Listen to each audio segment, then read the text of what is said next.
Masters నమస్కారం.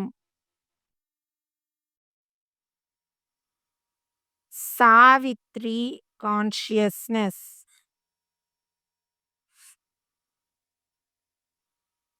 Aravinda consciousness.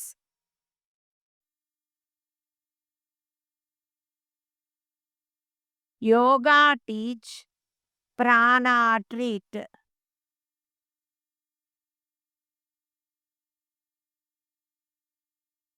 Ring in, పూర్ణ ప్రాణ, supply adjustment.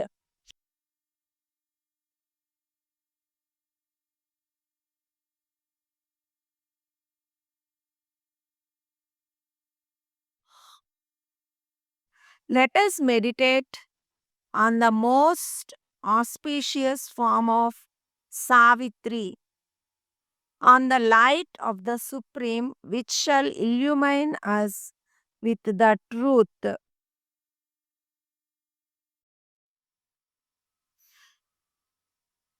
Andhra Mahasavitri 22వ అధ్యాయం శక్తిత్రయం.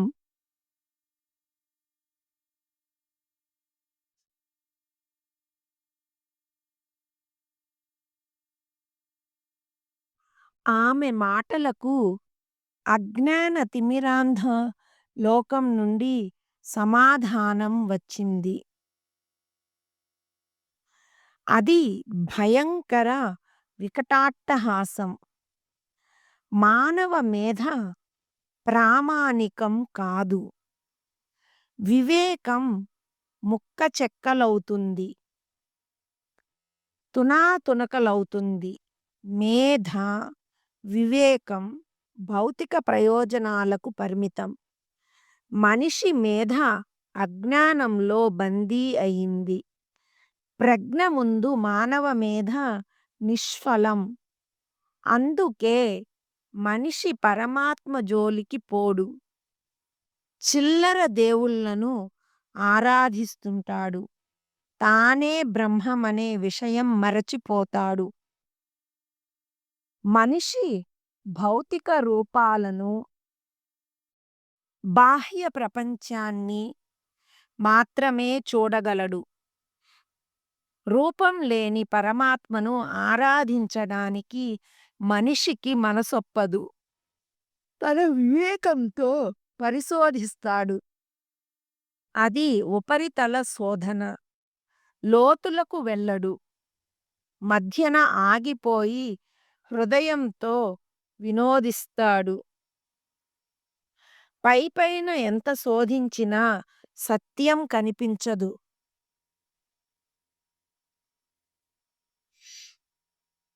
మాయా రూపాలతో తృప్తిపడి ఆత్మలోకి చూచుకోడు. చివరకు అన్ని భ్రమలు తొలగిపోయి అప్పుడు ఆర్తితో జ్ఞానం కోసం వెదుగుతాడు.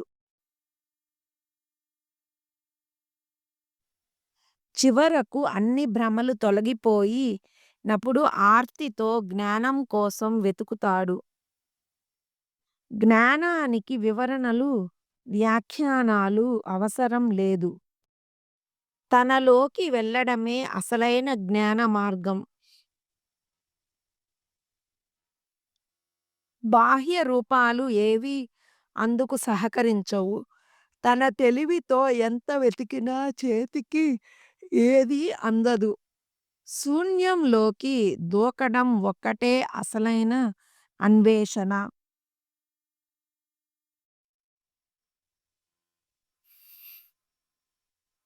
వెతికినంత కాలం పరం కనిపించదు. అగోచరం నుండి ప్రేరణ పొందినప్పుడు మనిషి తన వివేకాన్ని, వివేచనను వదిలివేస్తాడు. అవి నిరుపయోగమని గ్రహిస్తాడు. అంతవరకు తన వివేకమే అనుకుంటాడు. అలా చివరి గొప్ప ప్రయత్నం ఫలిస్తుంది. అతని జ్ఞానం సముద్ర తీరంలో మెరిసే రాళ్ళ వంటిది. అజ్ఞానమే మహాసాగరం. దాని తీరంలో మెరిసే అలలు జ్ఞానశకలాలు. సాగర ఘోషలో సైతం పరమాత్మ స్వరం వినగలగాలి. అలా వినగలిగిన వాడే జ్ఞాని. ఉపచేతన నుండి మానవ మేధ పలికింది. భగవంతుడు సృష్టించిన అజ్ఞాన ప్రపంచంలో జ్ఞానం కలిగించింది నేను. నా వివేక సోపానాలపై పయనించి జ్ఞాన శిఖరం చేరగలను. పరాన్ని పరిశోధించగల దివ్య భావన నా అధీనంలో ఉంది. భౌతిక లాలసతో క్షుద్రశక్తిగా మారాను. ముళ్ళ కంచెల మధ్య పశువులా బందీ అయినాను. ఆహార నిద్రా మైథునాల కొరకే మనిషిని జీవింపచేస్తున్నాను. ఆహార నిద్రా మైథునాల కొరకే మనిషిని జీవింపచేస్తున్నాను. పట్టెడు అన్నానికి మానసిక దాస్యం చేస్తున్నాను. దాస్య బంధాలు త్రెంచుకోగలను. నేను ఆకాశంలో సంచరించి గ్రహాల రహస్యాలు గ్రహించాను. శూన్యంలో చలించే గోళాలను తెలుసుకున్నాను. గ్రహానికి మధ్య దూరాన్ని లెక్క కట్టాను. కాలంలో గ్రహగోళాల మనుగడను సైతం లెక్కించాను. నేల కలుగులలో చొరబడి రత్నాలను వెతికి తెచ్చాను. రాతి పొరల్ని చీల్చి శిలాహృదయం గుర్తించి ప్రపంచ నాగరికతల చరిత్ర రాసుకున్నాను. ప్రకృతి పుస్తకంలోని ప్రతి పుట నాకు తెలుసు. సృష్టి పరిణామం నాకు తెలుసు. ఈ విశ్వవృక్షం యొక్క ప్రతి కొమ్మ, ప్రతి రెమ్మ నాకు పరిచయమే. చరిత్రలో వాటి రూపాల్ని, రూపభేదాల్ని, గతిని గమనించాను. జీవంతో ఉన్న ప్రతి ప్రాణి నాకు పరిచయమే. సృష్టికి మూలమైన ధాతువులు, జీవకణాలు నేనెరుగుదును. మానవుని పూర్వస్థితులు, పరిణామ రూపాలు, మూల ప్రకృతి అన్నీ నాకు తెలుసు. మనిషి ఏ స్థితి నుండి ఏ స్థితికి వచ్చింది ఎరుగుదును. ఎలా పుట్టేది, ఎలా మరణించేది తెలుసు. మృత్యువు తర్వాత మనిషి ఏమయ్యేది మాత్రం తెలియదు. మనిషి లక్ష్యం ఏది, గమ్యం ఏది, ఈ మహత్తర సృజనకు ప్రయోజనం ఏది, ఇన్ని శక్తులు సంపాదించి మనిషి చివరకు సాధించేది ఏమిటి? దేనిని? సృష్టి రహస్యాలన్నీ నిశ్శేషంగా గ్రహించాను. సృష్టికి మూలమైన కీలకం నా చేతిలో ఉంది. సృష్టి శక్తులన్నింటినీ నా ప్రయోజనాలకు ఉపయోగించుకున్నాను. అసంఖ్యాకంగా ఉన్న ధాతువులు, అదృశ్యంగా అగోచరంగా ఉన్న అణు సముదాయం నేను అన్వేషించిన ఈ పదార్థ భౌతిక గ్రంథంలోనివే. ఇంకా నేను పూరించవలసిన పుటలు కొద్దిగానే ఉన్నాయి. జీవన విధానాలను మానవ మండలాల నుండి చూచి తెలుసుకున్నాను. పిపీలకం నుండి బ్రహ్మం వరకు వాటి వాటి వర్తన, ప్రవర్తన, పరివర్తన తెలుసుకున్నాను. భగవంతుని రహస్యాలు తెలుసు నాకు. వాటికి మూల కారణం ఏదో నాకు అర్థం కాలేదు. అన్వేషించిన కొద్దీ అంతా అయోమయం, శూన్యం అవుతోంది. అంతా తెలిసిన తర్వాత ఏమీ తెలియనట్లే అనిపిస్తుంది. సృష్టికి, పరిణామానికి మూలమేమిటో ఇప్పటికీ నాకు అవగతం కావడం లేదు. బహుశా ఎప్పటికీ తెలియదేమో! ఈ సృష్టి ఏర్పడడమే ఒక మహాద్భుత చర్య. ఆలోచించగలిగిన మానవ మేధ మరీ అద్భుతం. జీవిలో కదలాడే ప్రాణశక్తి పరమాద్భుతం. నేను తెలుసుకున్న దాన్ని మనిషి వివేకం వ్యతిరేకిస్తుంది. నేను నిర్మించుకున్న దాన్ని విధి కాదంటుంది. భౌతిక శక్తులు చేయించే పనులన్నీ నాకు తెలుసు. కానీ విధి మనిషిని ఎలా నడిపిస్తుందో మాత్రం తెలియదు. తన ఇష్టం వచ్చిన రీతిలో విధి మనిషిని శాసిస్తుంది. విధి రథచక్రాల క్రింద పడి మనిషి నలిగిపోతాడు. తా తాత్విక సిద్ధాంతాలన్నీ నేను ఊహించినవే. అవి నా ఆలోచనలే. మనిషి ఆశించే స్వర్గాలు మానవ మేధ సృష్టించుకున్నవి. అవి కరిగిపోయే కలలు, కల్పనా చిత్రాలు. కడకు ఈ ప్రపంచమే ఒక సంశయం అవుతుంది. ఒక అణుభేదంతో రేఖలు, గుణాలు మారిపోతాయి. ఒక్క అణుభేదంతో రూపురేఖలు, గుణాలు మారిపోతాయి. ఈ ప్రపంచం మన దృష్టి దోషమా? అపరిమితాన్ని పరిమితం హేళన చేస్తుంది, శంకిస్తుంది. వివేకపు ప్రతి మెరుపులో ఒక వైచిత్రి ద్యోతకమవుతుంది. వాస్తవం అసత్ అయితే మేధ ఎలా వాస్తవం అవుతుంది? మేధ ఆత్మకు రూపం కల్పించడానికి ప్రయత్నిస్తుంది. ఒక మాయ ఏదో సృష్టిని క్రమ్మివేసి శూన్యాన్ని మిగుల్చుతున్నది.